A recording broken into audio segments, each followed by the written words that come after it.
بسم اللہ الرحمن الرحیم۔ اس کورس کے 19 لیکچرز اللہ کا شکر ہے ہم نے مکمل کر لیے۔ آج 20واں لیکچر ہے اور وہ ہے سورۃ الہمزہ۔ اللہم اجعل القرآن ربیع قلوبنا ونور صدورنا وجلاء احزاننا وذهاب همومنا، آمین۔ اعوذ باللہ من الشیطان الرجیم، بسم اللہ الرحمن الرحیم۔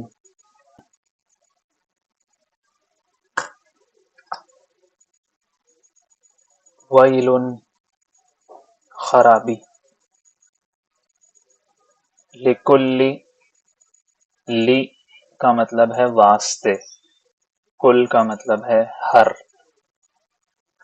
ہمزہ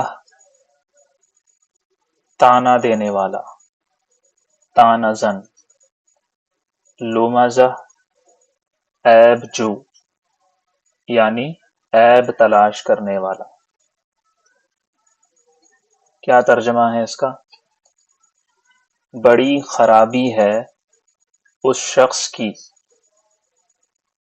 جو پیٹھ پیچھے دوسروں پر عیب لگانے والا ہو اور منہ پر تانا دینے کا عادی ہو۔ ویل بہت جگہ استعمال ہوا ہے قرآن کا یہ لفظ، بہت خطرناک لفظ ہے جس کا معنی ہے ہلاکت، عذاب، بربادی، خرابی۔ دوزخ کی ایک وادی کا نام بھی ویل ہے۔ سختی، عذاب کی شدت کے لیے بھی یہ لفظ استعمال ہوتا ہے، اور ان سب سے ہٹ کر ایک اور معنی میں بھی یہ استعمال ہوتا ہے، افسوس۔ ہم کسی سے جب افسوس کا اظہار کرتے ہیں ڈانٹتے ڈپٹتے ہوئے، جیسے کہتے ہیں مجھے تم پر افسوس ہے، تو اس وقت یہ لفظ استعمال کیا جاتا ہے، ویلک، افسوس ہے تم پر، ٹھیک ہے۔ ویلک، ویلکی، ویلکم سب استعمال ہوتا ہے۔ قرآن نے ڈراتے دھمکاتے انداز میں کہا ہے ویل لکل ہمزۃ لمزۃ۔ یہ ہمزہ اور لمزہ الگ الگ الفاظ ہیں۔ ہمزۃ اللمزہ جیسے پڑھتے ہیں تو ایسے لگتا ہے ایک ورڈ ہے، لیکن آپ دیکھیں لکل ہمزۃ، ہمزۃ تنوین ہے، اس کے بعد اس کی ایک اور صفت ایڈ کی جا رہی ہے، لمزۃ، ٹھیک ہے۔ ہمزہ بہت زیادہ تانا دینے والا، بہت زیادہ عیب لوگوں کے بولنے والا کہ وہ فلاں ایسا ہے، وہ ایسا ہے، یہ ایسا ہے، تم ایسے ہو، تم ویسے ہو۔ کثیر الغیبہ، بہت زیادہ غیبت کرنے والا۔ ہمزہ کسے کہتے ہیں؟ دیکھیے ترجمہ، جو پیٹھ پیچھے دوسروں کے عیب نکالتا ہے، دوسروں پر عیب لگاتا ہے۔ اور لمزہ کسے کہتے ہیں؟ جو تانے دیتا ہے اور منہ پر دیتا ہے۔ کبھی کبھی پس پشت برائی کرنے والے یعنی پیٹھ پیچھے برائی کرنے والے کو بھی لمزہ کہتے ہیں۔ آگے اس کی مزید صفات بیان کی جا رہی ہیں کہ ایسا ہے وہ شخص جس کی ہلاکت ہے۔ پہلی بات تو یہ بتائی گئی کہ وہ ہمزہ ہے، دوسری بات یہ بتائی گئی وہ لمزہ ہے، مزید بتائی جا رہی ہے الذی، وہ شخص ایسا جو جمع کیا اس نے، مالن، مال، وعددہ، اور اسے گن گن کر رکھا. عدد تعداد سے ہے، ٹھیک ہے، عدد سے ہے، گن گن کر رکھنا. جس نے مال اکٹھا کیا ہو اور اسے گنتا رہتا ہو. جمع آپ لوگوں کو پتا ہے ضربہ کے وزن پر، نصارہ کے وزن پر، فتح کے وزن پر ہے. جمع یجمع جمعا، جمع کرنا، اکٹھا کرنا، ملانا یعنی ضم کرنا، جوڑنا. مال دولت، سونا چاندی وغیرہ کو کہتے ہیں، اس کی جمع اموال ہے، مشہور ہے، پتہ ہے. عدد، عدد یعدد تعدیدا، شمار کرنے کو کہتے ہیں، گننے کو کہتے ہیں، ٹھیک ہے. تو خرابی ہے ایسے شخص کے لیے جو پیٹھ پیچھے دوسروں پر عیب لگانے والا ہو اور منہ پر تانا دینے کا عادی ہو، اور وہ شخص ایسا ہو کہ اس نے مال اکٹھا کر رکھا ہو اور اسے گن گن کر رکھتا ہو، یعنی جو حریص، لالچی اور بخیل ہو، دوسرے الفاظ میں. یحسب ان مالہ اخلدہ، یحسب، حسیب یحسب، وہ گمان کرتا ہے، وہ سوچتا ہے، اس کا خیال یہ ہے، ان کہ مالہ، اس کا مال، مال کے ساتھ ضمیر متصل ایڈ کر دی گئی، مالہ یعنی اس کا مال، اخلدہ اسے ہمیشہ رکھے گا. کیا ہے اس کا مطلب؟ وہ سمجھتا ہے کہ اس کا مال اسے ہمیشہ زندہ رکھے گا.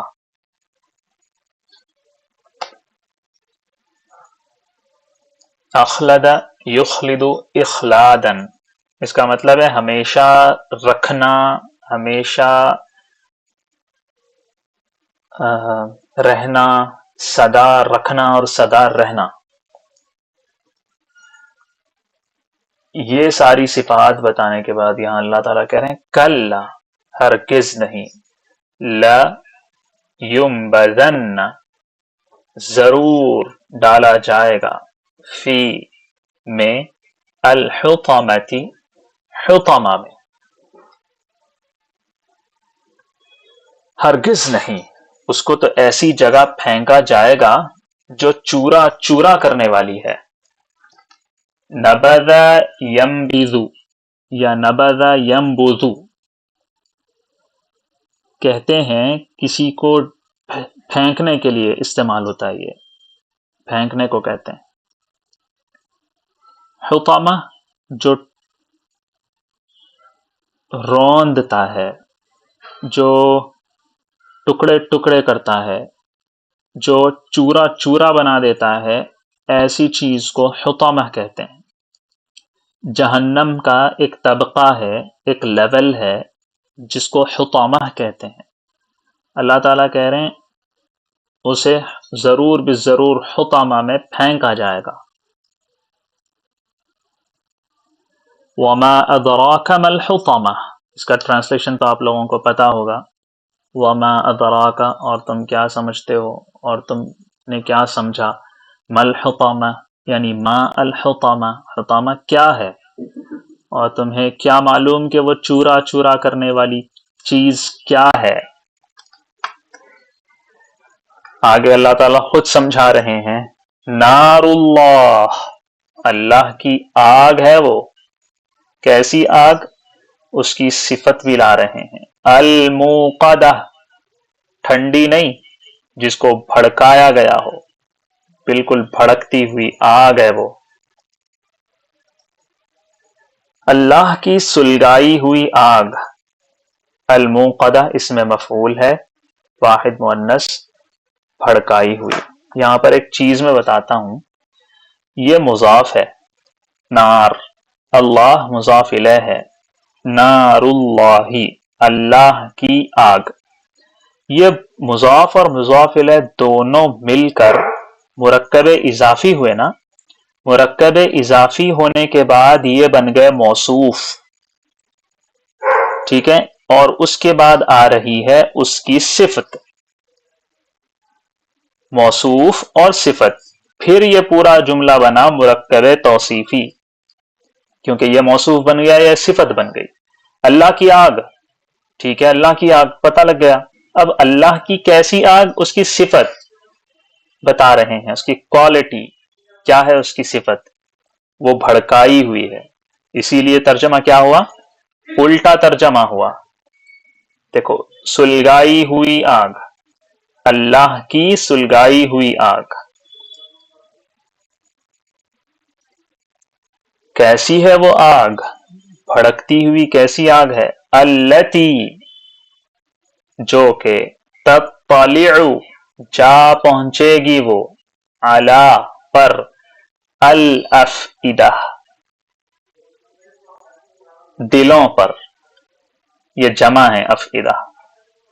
ایک اور چیز میں بتاتا ہوں یہاں پر، آپ نے دیکھا ہوگا، یہ بہت غور سے سنو، آپ نے دیکھا ہوگا کہ یہ موصوف ہے اور یہ صفت ہے، ٹھیک ہے،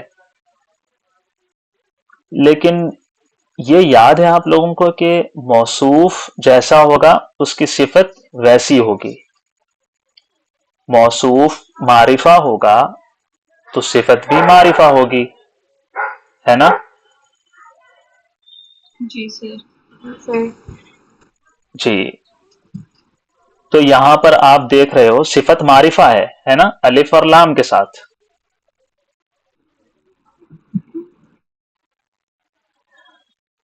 اور جو موصوف ہے اس پر الف لام نہیں ہے۔ کوئی بتا سکتا ہے مجھے کیا یہ موصوف نکرہ ہے یا معرفہ؟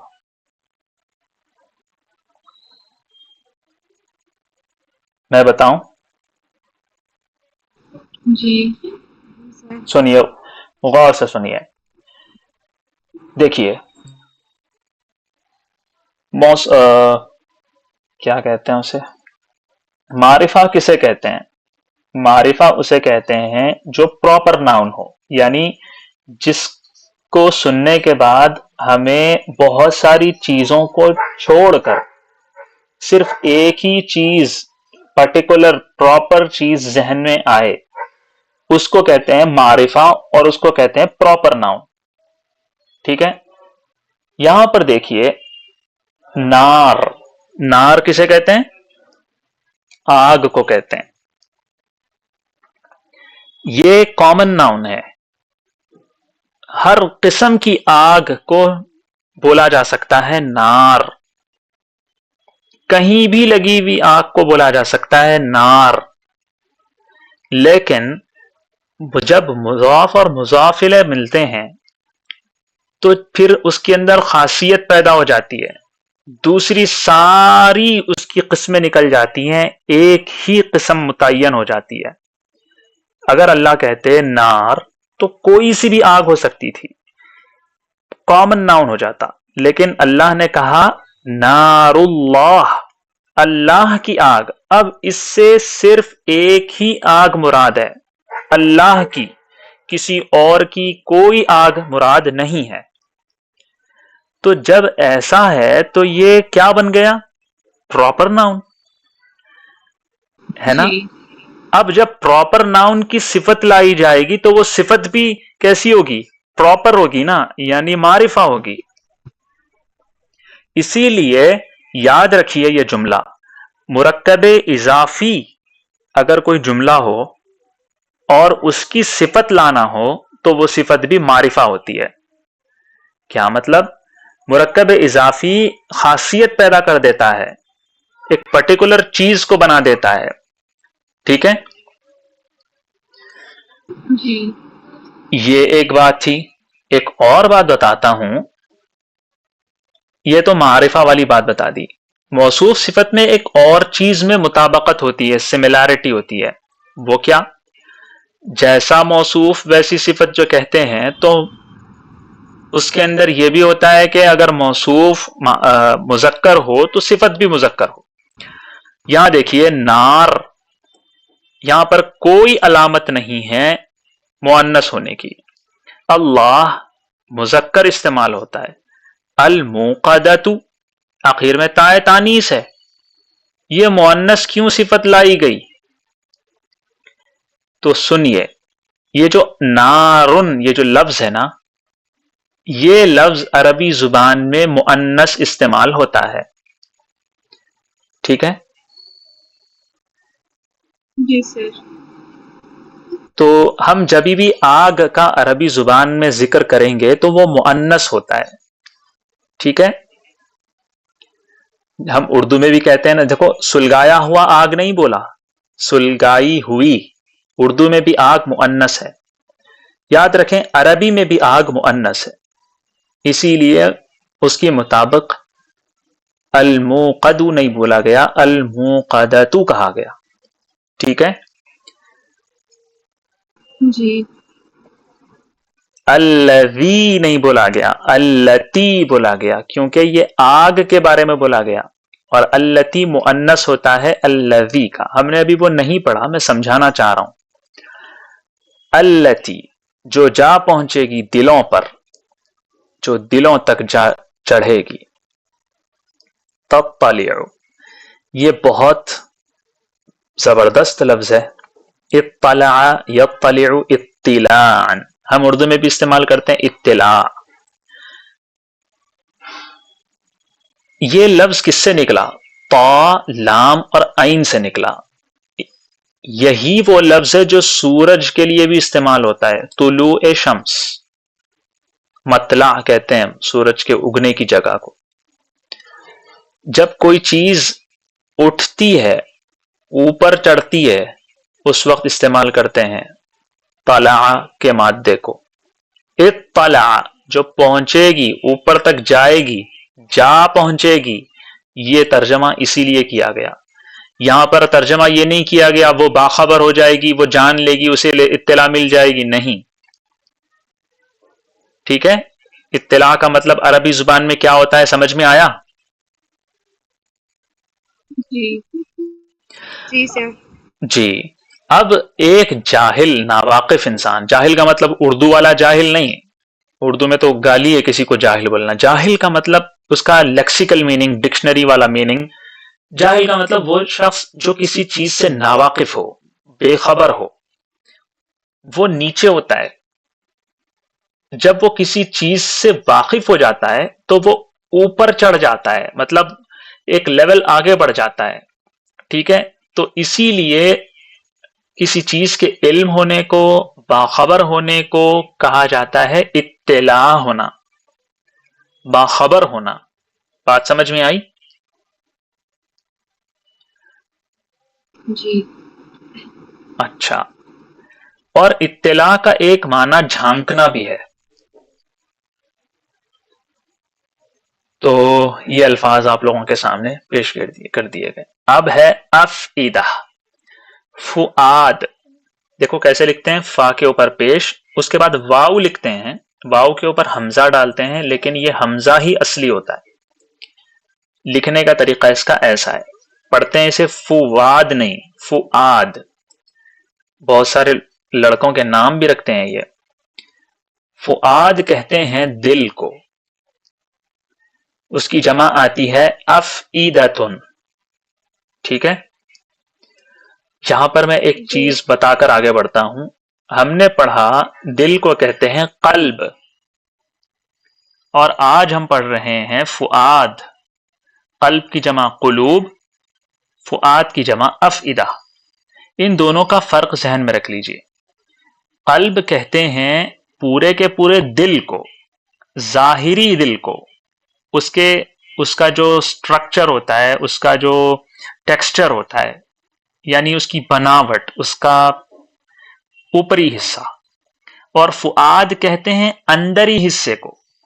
جب ہم کہتے ہیں میرے دل میں یہ بات آئی، تو اس کا مطلب کیا ہوتا ہے؟ دل کے اوپری حصے پر بات آئی، دل کے چمڑے پر بات آئی؟ نہیں، دل کے اندر آئی ایک بات۔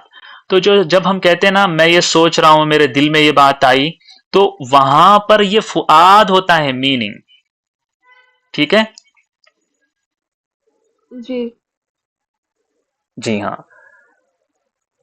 تو قلب اور فؤاد کا معنی سمجھ میں آ گیا؟ قلب کہتے ہیں دل کے ظاہری حصے کو، فؤاد کہتے ہیں دل کے باطنی حصے کو، تو اللہ تعالیٰ نے یہاں پر التی تطلع علی القلوب نہیں کہا، علی الافئدہ. جب ہم اس فرق کو سمجھیں گے تو بہت گہرائی تک اتریں گے. انہا علیہم مؤصدہ، بے شک وہ، یعنی وہ آگ. دیکھو یہ ہا ضمیر مؤنث کی ہے اور یہ جا رہی ہے، لوٹ رہی ہے اس طرف.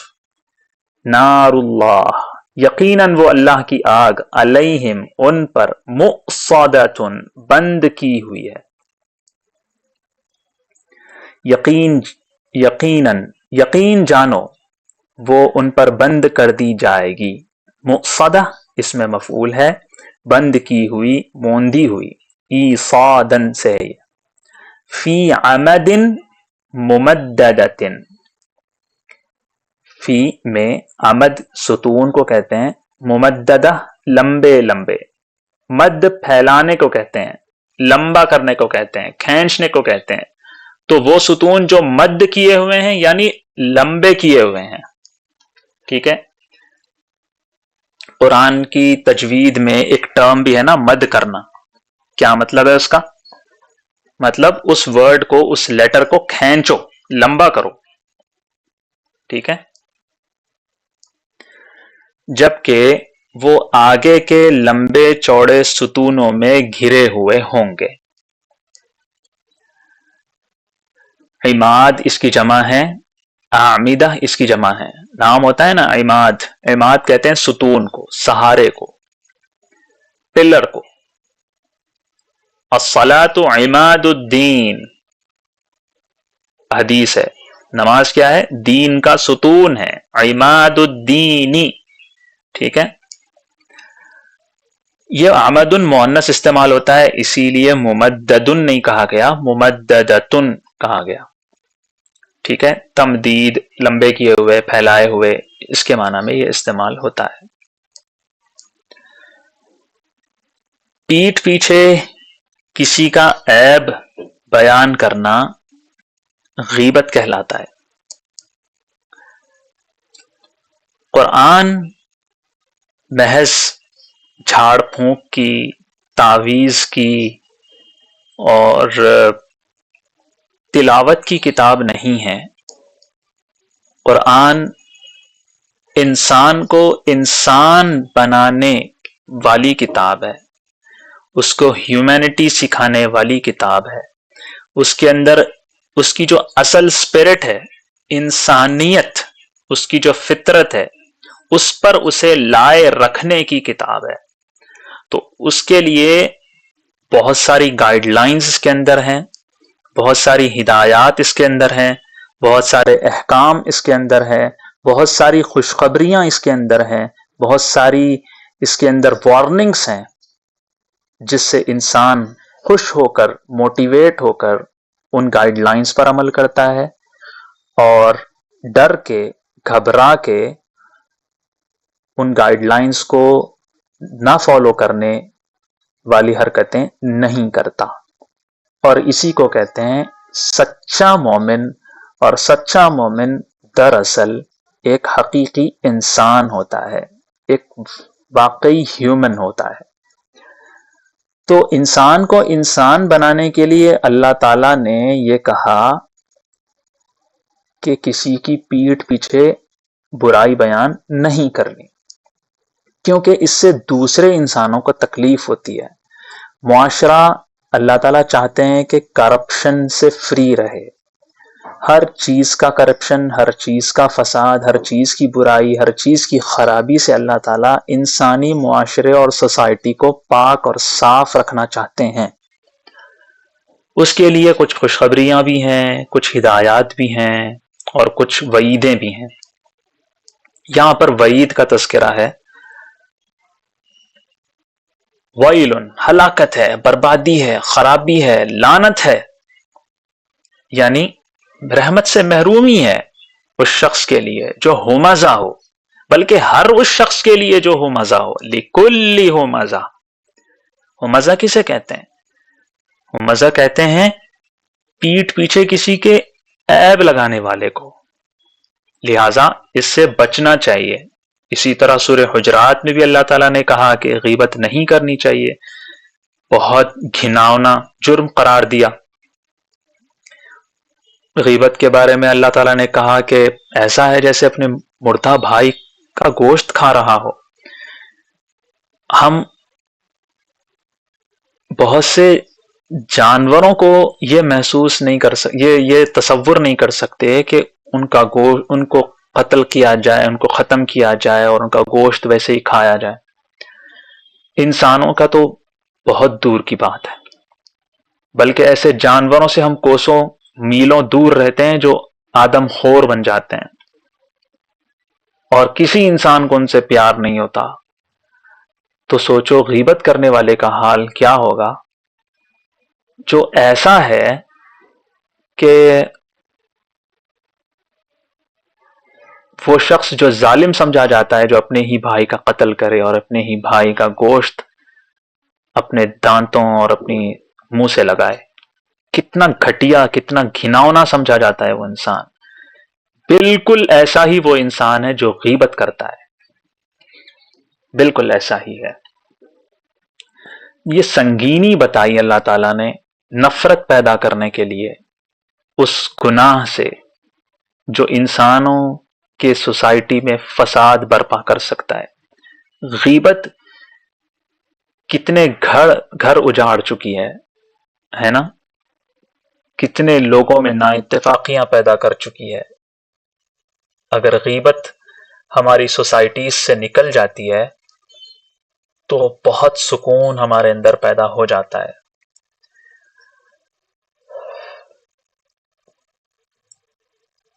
میرے والد محترم ایشیا کی ایک بہت بڑی یونیورسٹی گئے تھے، وہاں کے مہمان خانے میں تھے۔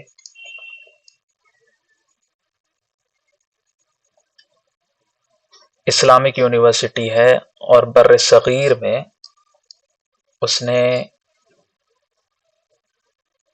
مدارس کا جال بچھایا۔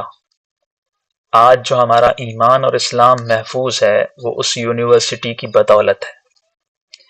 وہ ایک نظریہ ہے، ایک یونیورسٹی نہیں ہے۔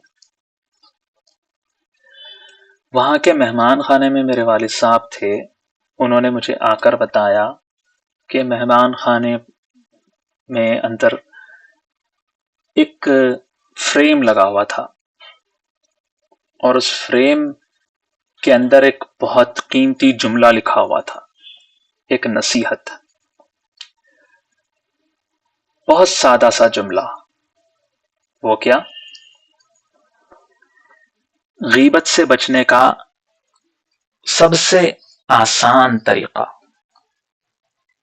وہ کیا؟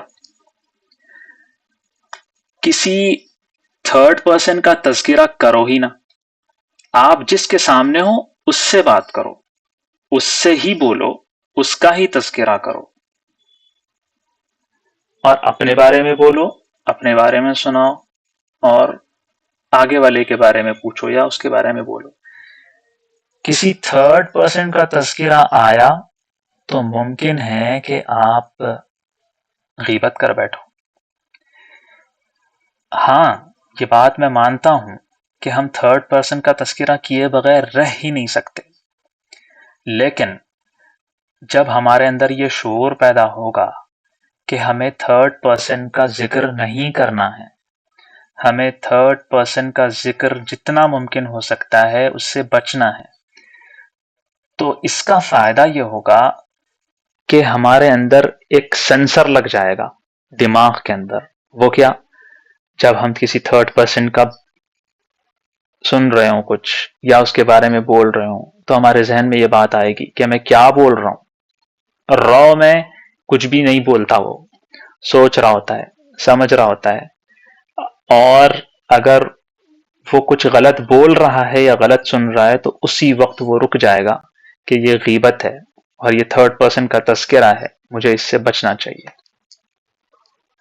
اس طرح انسان بہت ساری غیبتوں سے بچ جائے گا اور بہت بڑی اسے کامیابی حاصل ہو جائے گی۔ کامیابی کس طور پر حاصل ہوگی؟ کامیابی حاصل ہوگی اسے ایک اچھا انسان بننے میں، صرف الذی جمع مالا وعددہ والا نہیں بننا ہمیں، یعنی جو صرف مال جمع کرتا ہے، کماتا ہے، جمع کرتا ہے، گن گن کر رکھتا ہے، اپنا سٹیٹس اونچا کرنے کی فکر میں رہتا ہے، اور جتنا ہو سکتا ہے وہ انہی چیزوں میں رہتا ہے. اس کو اگر ہم نے سوچا، سمجھا، یقین جانا کہ یہی وہ چیز ہے جو انسان کو کامیاب بناتی ہے، تو انسان وہ انسان نہیں رہتا، بلکہ انسان وہ ہوتا ہے جس کے اندر انسانیت ہو. اور انسانیت کا مطلب ہم سمجھتے ہیں رحم دلی، نرم دلی، لیکن انسانیت بہت سی عظیم خصوصیات کو شامل ایک چھوٹا سا لفظ ہے، انسانیت. ٹھیک ہے، اس کے اندر یہ چیز بھی شامل ہے کہ آپ کسی کے پیٹھ پیچھے برائی نہ کریں. ٹھیک ہے، سمجھ میں آیا سب کو؟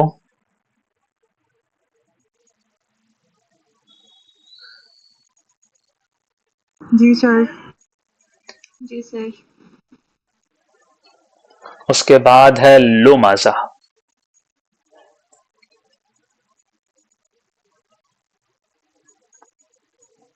کسی کے منہ پر تانا دینا جس سے اس کے دل کو تکلیف پہنچے. حضرت مفتی تقی عثمانی صاحب دامت برکاتہم نے لکھا ہے، یہ غیبت سے بھی بڑا گناہ ہے.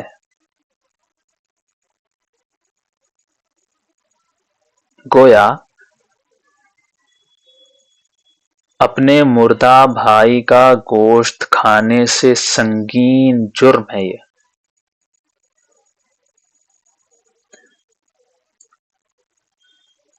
خوب سمجھنا چاہیے اس سے.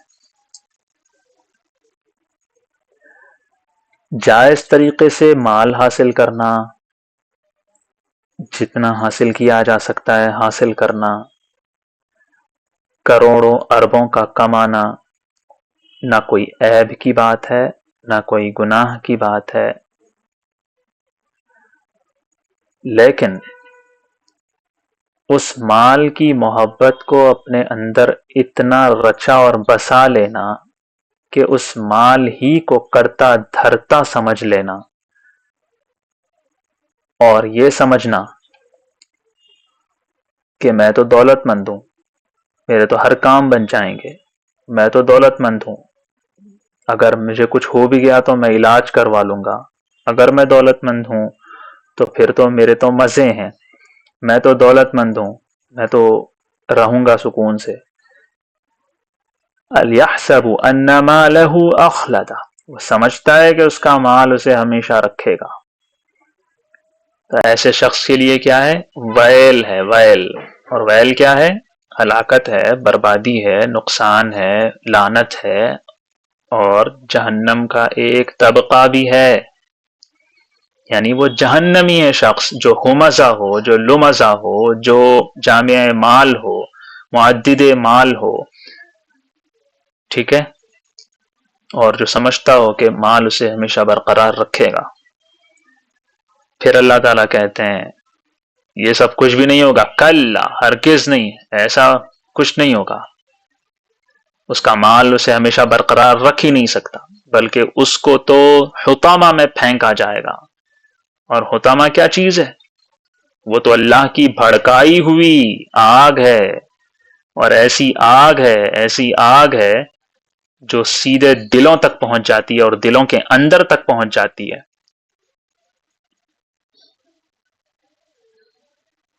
ٹھیک ہے،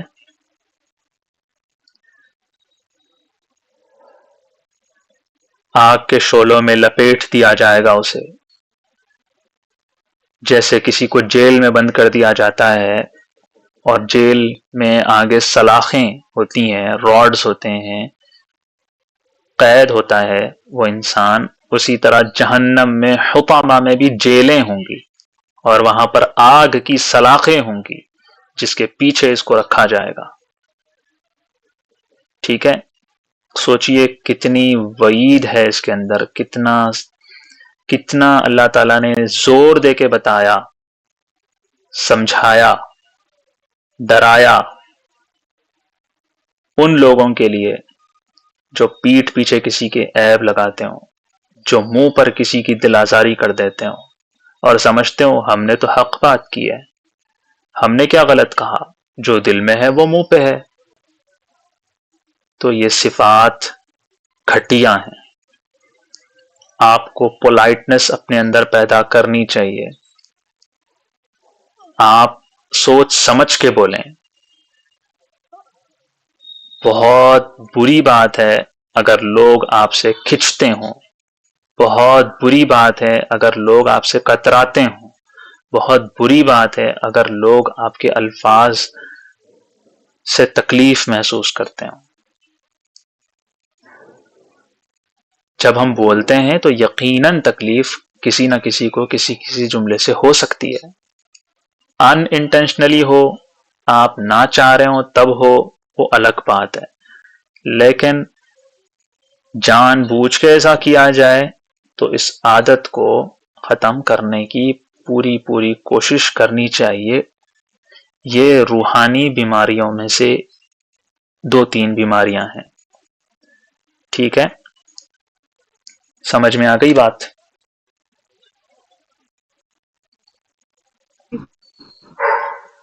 صدق اللہ العلی العظیم. اس کے بعد ہمارے پاس ووکیبلری ہے اپنے اپنے رشتہ داروں کو جاننے پہچاننے اور عربی میں ان کو بلانے کے لیے. عربی میں ریلیٹیوز کو کہتے ہیں الاقربا، اردو میں بھی کہتے ہیں عزیز و اقارب. الاقربا، سب سے پہلے خاندان. الاسرۃ اس کی جمع ہے الاسر، فیملی کو کہتے ہیں، خاندان کو کہتے ہیں. ہم اردو میں خاندان کہتے ہی پورے خاندان کو سمجھتے ہیں، شمار کر لیتے ہیں. ٹھیک ہے، اور جب الاسرہ کا ترجمہ خاندان ہوتا ہے تو اس کا مطلب یہی سمجھتے ہیں کہ پورا کا پورا خاندان ہے. اس کے اندر چچا بھی داخل ہیں اور ان کے بیٹے بیٹیاں بھی داخل ہیں اور ماموں اور خالہ اور سب. ٹھیک ہے، اس لفظ میں وسعت ہے اور اس لفظ میں بھی وسعت ہے. لیکن الاسرہ اپنے گھر میں جو بھائی بہن ماں باپ اور رشتہ دار ہوتے ہیں، جو قریبی ہیں، جو اپنے گھر میں ہوتے ہیں، ان کے لیے زیادہ استعمال ہوتا ہے. ٹھیک ہے، اب گھر میں سب سے پہلے کون ہوتے ہیں؟ الاب، جمع ہے الآبا، والد کو کہتے ہیں. الام، اس کی جمع ہے امہات، والدہ کو کہتے ہیں. ابن، ابناء، بیٹے کو کہتے ہیں. ابنتن، اس کی جمع ہے بنات، بیٹی کو کہتے ہیں. بنتن بھی کہتے ہیں، ابنتن بھی کہتے ہیں. اخن، اخوتن، پتہ ہے. اختن، اخواتن، بہن. جدن، اجدادن، فادر. ہم استعمال کرتے ہیں نا آبا و اجداد اردو میں. جدتن، دادی کو کہتے ہیں. جدات، وہ جو دنیا کا مشہور شہر ہے حجاز مقدس میں جس کا نام جدہ ہے، وہ اسی نام سے ہے. مشہور ہے کہ وہاں پر حضرت حوا علیہ السلام کو آسمانوں سے اتارا گیا تھا، تو اس کا نام رکھا گیا جدہ. اب آج کل لوگ اسے جدہ کہتے ہیں. حفید، کسے کہتے ہیں؟ حفید، پوتے کو کہتے ہیں، گرینڈ سن. جمع آتی ہے احفاد. حفیدتن، حفیدات، پوتی کو کہتے ہیں. یہ ہے سبت. اور اس کی جمع ہے اسباط، نواسے کو کہتے ہیں. نام رکھتے ہیں لوگ سبت علی، رکھتے ہیں نام. سبت محمد، تو وہ سبت یاد رکھیں، نواسے کو کہتے ہیں. سبطتن، سبطاتن، نواسی، نواسیاں. عم، عم اس کی جمع ہے اعمام، چچا کو کہتے ہیں. والد کے بھائی، پیرنٹل انکل. عم، اعمام. عمتن، عماتن، پھوپھی کو کہتے ہیں، یعنی والد کی بہن. یہ جو عم ہے یہ ہر اس شخص کے لیے بولا جاتا ہے عربی زبان میں جو والد کی عمر کا ہو. ہم جیسے اردو میں بھی بولتے ہیں والد کی عمر والے شخص کو چچا، ٹھیک ہے. خال عربی زبان میں کہتے ہیں ماموں کو، یعنی ماں کی طرف سے جو بھائی ہے ماں کا، جمع ہے اخوال، ماموں. خالتن، خالاتن، خالہ ماں کی بہن، اردو میں بھی خالہ کہتے ہیں، دیکھیں یہی عربی لفظ. تو پتہ چل گیا نا خالہ کو خالہ کیوں کہتے ہیں، کیونکہ عربی لفظ ہے یہ، عرب بولتے ہیں ایسا، اور عربی زبان سے اردو میں استعمال ہوتا ہے. خالتن. ابن عم، ابناء عم، کزن کو کہتے ہیں، چچا زاد بھائی. اب دیکھو عم کیا ہے، چچا. ابن بیٹا، مضاف اور مضاف ہے. ابن مضاف، ام مضاف ہے. ترجمہ الٹا ہوگا، چچا کا بیٹا، ٹھیک ہے، چچا کا بیٹا. ابن عم، چچا زاد بھائی، کزن. ابنت عم پتہ ہے آپ لوگوں کو، بنات عم چچا زاد بہن. ابن خال ماموزاد بھائی، بالکل ویسے ہی بنے گا ابنت خال، بنات خال ماموزاد بہن. ابن اخ، ابناء اخ بھتیجا یعنی بھائی کا بیٹا. آسان ہے یہ، ابن بیٹا، اخن بھائی، ابن اخن بھائی کا بیٹا، ابنت اخن بھتیجی، بنات اخن. ابنت اختن بھانجا، ابن اختن بھانجا، ابنت اختن بھانجی. یہ ساری چیزیں آپ لوگوں کو اس کے اندر شامل کی گئی ہیں، بتائی گئی ہیں. کسی کو کچھ پوچھنا ہو تو پوچھیے. شکراً جزیلاً.